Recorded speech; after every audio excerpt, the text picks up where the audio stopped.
ნარკობარიგა ბიძინა ივანიშვილი, რომელიც პირდაპირ ეთერში იჯდა და საუბრობდა, რომ ნარკოტიკებისო, ასე აქ უნდა დავამზადოთ ნარკოტიკებიო და ექსპორტზე უნდა გავიტანოთ სხვა ქვეყანაში, ეს ილაპარაკა კაცმა.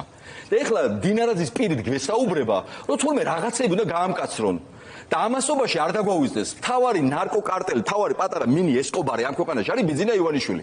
100 კილოგრამი ჰეროინი რო შემოდიოდა საქართველოში და ხან ამერიკელები, ბელგიელები, არ ვიცი, ბულგარელები რომ და საგამოძიებო ისინი ინფორმაცია რო იყო და სპეცოპერაციები ტარდებოდა, მხოლოდ ძალდატანებით. ეხლა თქვენ წარმოგიდგენიათ, რომ უშიშროების ძალოვანი უწყებების ივანიშვილის გარეშე ქვეყანაში ფაქტობრივად იმათ აქციას, რა ქვია, ბუფე, ესე იგი, გადამზიდია ეს ქვეყანა ნარკოტიკების, ხო? და ამაზე საუბრობს მათ შორის ამერიკის შეერთებული შტატების სახელმწიფო დეპარტამენტი. თქვენ გონიათ ეხლა ქუჩაში ეს ქვეყანა პატარაა, ყველა უბანში, ყველას ყავს ვიღაცა, ხო, რა ვიცი, მეზობელი, ნაცნობი, ყოველდღიურად იღუპებიან ახალგაზრდები აი რაღაცა ნაგავი ნარკოტიკული ნივთიერებების მოხმარების გამო და ამას აკეთებს ბიძინა ივანიშვილი მიზანმიმართულად.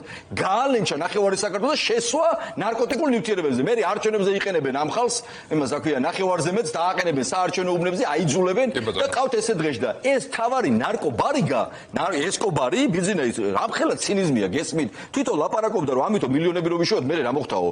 რომ აქო ნარკოტიკები გავაკეთოთ აბაშაში მიწები იყიდა, რომ მარიხუანას გაუშვებო. არ გახსოვთ, ეგ უნდა ამოიღოთ და აჩვენოთ ხალხს, რომ ბიძინა ივანიშვილი რას ლაპარაკობს. ერთხელ კი არ უნდა აჩვენოთ, 10 ჯერ უნდა დაატრიალოთ, რომ მათ შორის ქოცის ტვიში ერთხელ ერთი ფაქტი არ შედის. 10 ჯერ უნდა აჩვენო, რომ ეს კაცი კულტივირებდა იმას, რომ ნარკოტიკებიო, ესე იგი უნდა გავიტანოთ ქვეყნის გარეთ, გავყიდოთ და დღეს თურმე თავარი ნარკოისენი არიან დაალპეს უბედურება, მკვლელობა, სასტიკი მკვლელობები, თავი მოიკლა ადამიანმა, რო იცოდეთ ყველა დღე, რასაც კითხულობთ ნიუსების 90% მკვლელობასთან, უბედურებასთან, იმას თამაშთან, ყველაფერი ასოცირდება ამ ნარკოტიკულ ნივთიერებასთან, რომელიც ბიძინა ივანიშვილის და ამ ძალოვანი უწყებების გავლით შემოდის საქართველოში.